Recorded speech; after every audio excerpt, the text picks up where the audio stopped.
Pakar Telematika Roy Suryo menjalani pemeriksaan penyidik Polda Metro Jaya hari ini terkait kasus dugaan pencemaran nama baik Jokowi melalui tudingan ijazah palsu. Kita membahasnya bersama Roy Suryo, penuding ijazah Jokowi, dan Ade Dermawan, Sekjen Peradi Bersatu. Saya menyapa Pak Ade, selamat sore. Mas Ade. Dan saya menyapa, terima kasih telah hadir di studio, Mas. Sama-sama, my sister. Ya. Setelah diperiksa langsung datang ke Kompas TV. Oh iya, naik drone tadi. Naik turun. Bajunya masih sama kan? Ya, saya langsung punya pertanyaan satu. 85 pertanyaan, ada materi apa saja yang ditanyakan kepada Anda? Ya, tadi sempat diceritakan tidak jauh dari Dr. Ismon, ya gitu. Tapi ini ya harusnya memang orang tuh smart ya gitu. Kalau yang tidak cerdas ditanyakan, nggak usah dijawab karena jawabannya pasti tidak cerdas juga. Pertanyaannya banyak nggak cerdasnya? Iya, jadi banyak yang nggak ada hubungannya. Seperti? Atau misalnya tiba-tiba dia bilang, oh dia menyaksikan acara langsung di studio gitu ya. Nah, pertanyaannya adalah pasalnya yang mana yang di studio itu? Ketika itu pasal ITE ya salah. Saya adalah perancang dan pengawal Undang-Undang ITE selama 10 tahun. Ya gitu. Jadi tidak tepat sasaran tidak soal tepat. ITE yang dilaporkan oleh Pradi. Penyidiknya juga jadi lagi, oh iya ya Pak, ya iyalah. Ya udah itu nggak usah tanyain, siap. Nah, udah, nggak usah. Kemudian tentang pasal penghasutan. Penghasutan itu Mbak, sudah ada putusan MK ya tahun 2009 mengatakan penghasutan bukan lagi delik formil tapi delik material. Delik material itu harus ada efek dari orang yang terhasut. Orang yang terhasut harus melakukan kerusuhan atau onar secara nyata, bukan seramanya. Saya tanya, ada nggak itunya? Nggak ada Pak. Ya udah, ngapain tanyain?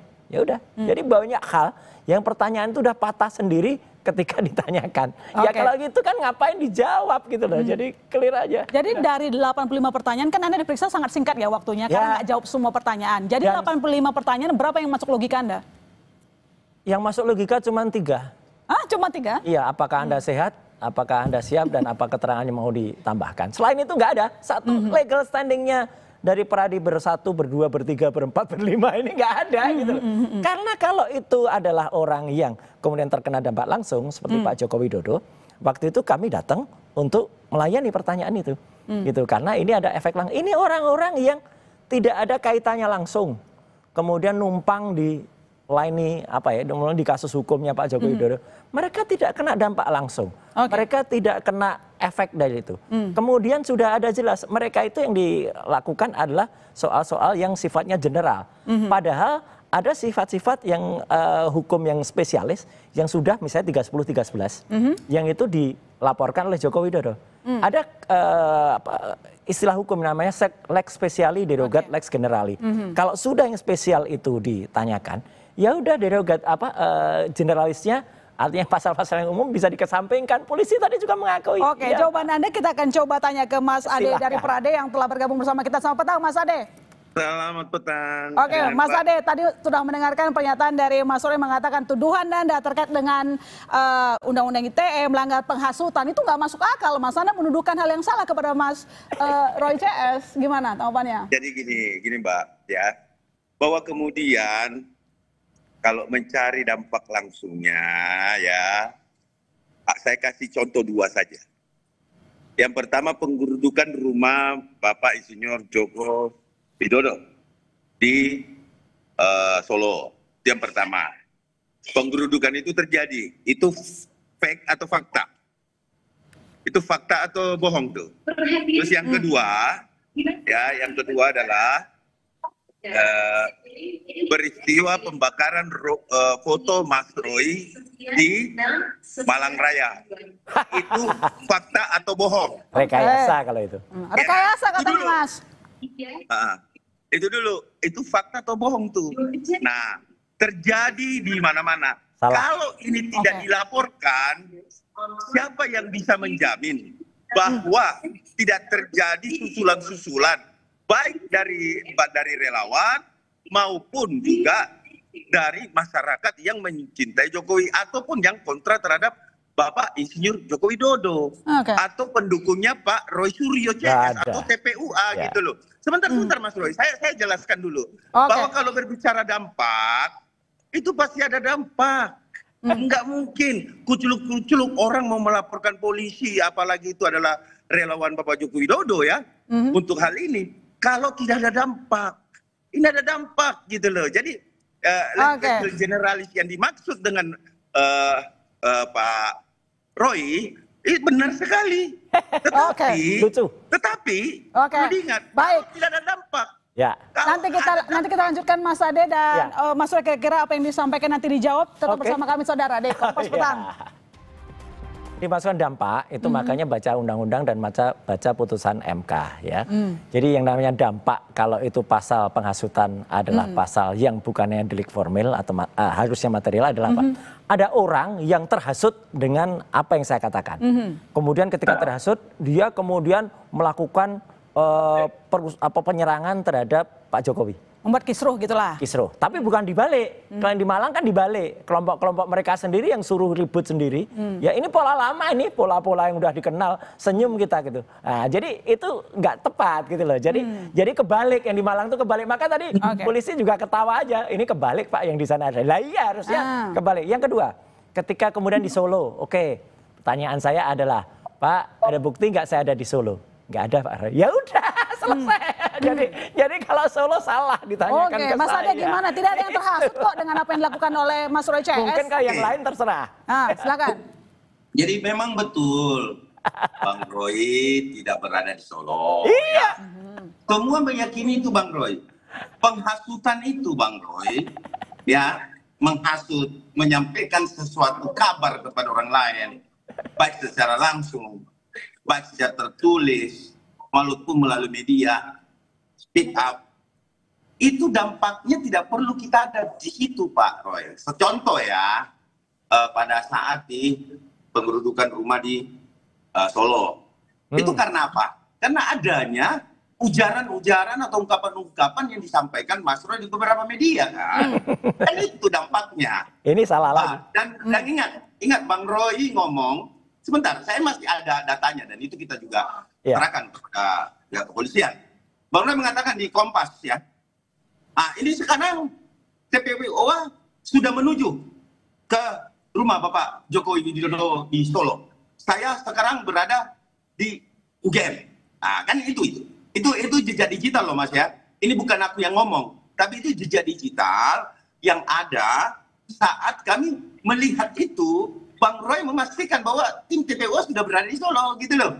Iya, kan TPUA yang di Solo, bukan saya. Iya, justru itu Bang Roy. Itulah dampak yang kami maksudkan. Kalau polisi bermaksud lain, terserah.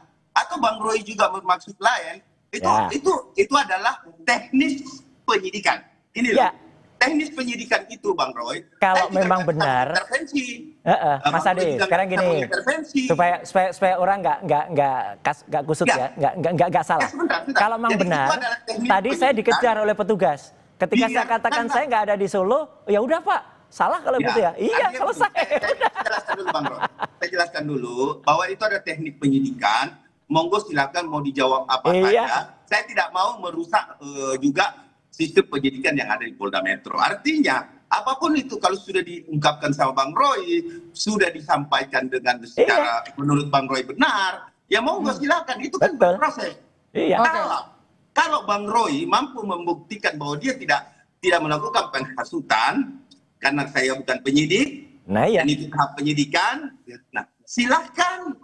Gini loh Bang, kita lihat akhirnya seperti apa. Bang Ade, kasihan petugas kepolisian kita. Sudah 79 tahun usianya, masih melayani persoalan-persoalan remeh-temeh, tidak ada legal standing kayak gini. Jadi begitu tadi polisi itu mengerti, oh iya Pak, nggak ada legal standing. Iyalah. Jadi ngapain polisi lebih banyak ngurusin yang lebih penting. Ini giliran saya atau giliran Mas Roy ini? Ya sama, Mas kan udah panjang. Gantian. Menjelaskan begini Bang Roy, bahwa kemudian penyidikan dilakukan secara profesional dan Bang Roy merasa bahwa di situ tidak ada pidana dan lain, itu haknya Bang Roy berbicara. Iya kan, hak Bang Roy. Tetapi penyidik dia memiliki analisis sendiri. Dia tidak bisa diintervensi oleh baik seorang Ade Darmawan Sekjen Pradi Bersatu, baik Bapak Roy Suryo sebagai mantan seorang Menpora, itu tidak bisa karena kita bukan penyidik. Oke, Mas Roy, sebelumnya, Mas Ade, sebentar. Mas Roy, sebelumnya kan Anda menghindari, bahkan terkesan tidak mau menghadiri panggilan terkait dengan yang dituduhkan. Kenapa sekarang mau? Karena kan Anda menyebut bahwa apa yang dilaporkan oleh Pradi itu tidak masuk akal. Kita menghormati Polda Metro Jaya. Oke, jadi datang cuma karena menghargai, tapi tidak menganggap bahwa apa yang dilaporkan oleh Pradi itu penting untuk ditanggapi? Nggak penting itu. Nggak penting? Karena ada undangan, harus sifatnya klarifikasi, kemudian ya kita harus mengklarifikasi itu. Tapi begitu kita tahu ternyata yang ditanyakan kayak gitu, ya tadi petugasnya juga senyum-senyum aja gitu loh. Ya Pak, tadi pertanyaan kayak gini, ya ini gimana ya Pak? Udah, apa ya udah terus kalau itu benar, saya pasti dikejar. Gitu loh dengan apa-apa. Mas Ade, kira-kira apa yang membuat Anda melandasi, Anda melaporkan terkait dengan tuduhan penghasutan, kemudian pelanggaran ITE? Menurut Mas Roy, bahkan apa yang Anda laporkan tidak penting untuk ditanggapi. Jawaban Anda? Jadi gini, setiap warga negara di Republik ini, Mbak, sekali lagi saya sampaikan bahwa ada KUHP 108. Siapapun warga negara itu bisa berhak melaporkan bila melihat kejadian tindak pidana. Tapi kita tidak usah berbicara aturan dan perundang-undangan, itu semua juga pengacara sudah tahu. Dan kalau ada yang katakan legal standingnya nggak ada, itu senjata pengacara manapun itu biasa, itu legal standing begitu. Tapi buktinya juga diproses kok secara hukum. Namun yang saya pengen sampaikan, diproses bisa juga berhenti. Dialog ini, yang mau saya sampaikan dalam dialog ini adalah sudah masuk ke tahap teknis penyidikan. Artinya ini berjalan. Kalau dikategorikan apa yang membuat kami melaporkan, yang saya pengen katakan adalah kita anak bangsa. Kita jangan saling menuding. Kalau belum ada bukti, kita tidak boleh menjustifikasi seseorang menjadi palsu yang menimbulkan kegaduhan. Karena Bapak Insinyur Joko Widodo juga adalah seorang presiden berkuasa 2 periode. Ya tentu dia punya pendukung, Mbak. Termasuk kami juga mencintai Bapak Insinyur Joko Widodo. Dampaknya apa kepada Pradi Bersatu? Bukan Pradi Bersatu, advokat public defender. Itu apalagi itu public defender. Kami butuh sebentar, Mas Roy. Nanti dikejar lagi itu hukumnya. Memang untuk melaporkan hal-hal seperti ini. Kenapa kami tidak mau ada kegaduhan? Gak masalah. Kami tidak mau, Bang Roy. Kalau kami tidak laporkan ini ke polisi, Bang Roy, yang saya takutkan, Bang Roy jalan tengah malam, kalau ketemu orang yang mencintai, ini contoh nih. Kalau ketemu orang yang mencintai betul-betul Pak Jokowi, terus Bapak disenggol dan apa-apain. Ya nggak mungkin, ini salah. Yang ada di Malang tuh kita tahu siapa orang-orangnya. Saya sampaikan ilustrasi, bukan kepastian, Pak. Iya. Jadi ini malah nggak benar. Kalau gitu negara NKRI ini tidak benar kalau ada pembacokan di tengah jalan. Oh, jasanya palsu. Bagaimana. Tapi Bapak sendiri tidak pernah. Makanya kita tunggu hasil dari nanti gelar perkara. Kalau ijazahnya palsu atau tidak, itu harus dibuktikan dulu sampai inkrah. Begitu sampai inkrah baru bisa Polda Metro Jaya. Gak ngurusin yang remeh-temeh. Baik, pernyataan terakhir mungkin masing-masing punya sikap. Mas Ade, tadi disampaikan oleh Pak Egy. Mas Ade, tadi disampaikan. Karena kenapa? Dalam kondisi sakit pun dia datang, gentleman. Mana kita tunggu besok Rabu kalau datang. Ditunggu hari Rabu katanya Mas Egy ini. Jokowi kita tunggu waktu punya pernyataan. Saya punya pertanyaan kepada Mas Ade. Mas Ade. Tadi disampaikan oleh Pak Egy, harusnya kalau memang ini mau case close, kenapa nggak ditunjukkan saja ijazah aslinya dan selesai, bahkan mereka bersedia minta maaf. Kenapa nggak itu yang dilakukan, itu yang diminta oleh RCS? Seorang warga negara, apalagi seorang seorang presiden ke-7, Republik Indonesia tidak mau menunjukkan kepada publik. Hak. Itu hak. Kenapa? Itu juga ikut kita laporkan, yaitu perlindungan data pribadi. Jadi laporan ini, Mas Ade, jadi laporan ini Anda mau kemana ujungnya? Mau mentersangkakan Mas Roy atau kemana? Atau mau minta maaf aja selesai? Kalau Bang Roy bilang bahwa tidak bisa menggunakan undang-undang PDP, kenapa dirancang itu undang-undang PDP? Oke, Mas Ade, saya punya pertanyaan. Laporan Anda mau ujungnya kemana? Mau mentersangkakan Mas Roy atau mau cukup minta maaf saja? Ya, artinya semua bisa dilakukan kalau negara kita memang bagus. Saya tidak pernah menutup, Mbak. Saya tidak pernah menutup dan tidak pernah melarang untuk perdamaian karena perdamaian adalah apanya yang mau damai? Ya, satu Bang. lagi. Mas Roy, kira-kira Closing gimana? statement aja. Closing statement, Ya, silakan. tadi juga sempat dikatakan, Pak, Undang-Undang PDP 027, Mas. Saya kasih tahu, saya bilang ke penyidiknya. Undang-Undang PDP itu tahu nggak dulu ketika di Komisi 1 siapa yang ngerancang? Pak Roy, ya udah. Ya, gunanya bukan untuk itu. Salah besar.